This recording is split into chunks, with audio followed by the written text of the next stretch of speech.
Before the millions, the mansions, and the madness, there was just a fighter from Crumlin with nothing but fire in his fists. In the heart of Dublin, a young McGregor was already dreaming louder than his punches echoed in the ring.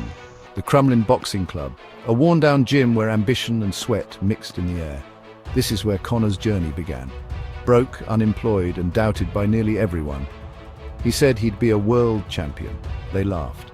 In a dimly lit kitchen, hoodie up, counting coins on a table, this was McGregor's reality. But within that struggle, a champion was being forged. When he finally entered the UFC, he didn't knock.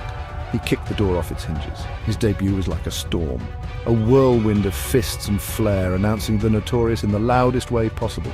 He didn't just beat opponents, he broke their confidence long before the first bell. The trash talk legend, owning the mic and the moment. Conor McGregor turned press conferences into psychological warfare. 13 seconds, that's all it took to silence a decade of dominance and make history. One punch, Jose Aldo down, and Conor McGregor's name was etched into the annals of UFC greatness, the first to hold two belts at once.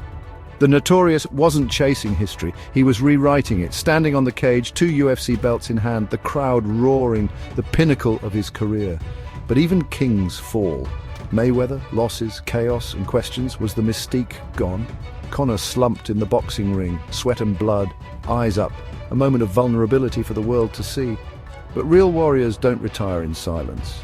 They sharpen the sword, again and again, back in a gritty gym, tired, bruised, but never defeated. The comeback grit that defines McGregor's spirit. Love him or hate him, Conor McGregor is more than a fighter. He's a force, a story still being written. Walking toward the arena tunnel, alone, focused, with a crowd waiting beyond. The tale of the Notorious continues. And as the spotlight shines on his silhouette, the wrapped Irish flag over his shoulders, remember? It all started with a fighter from Crumlin with nothing but fire in his fists.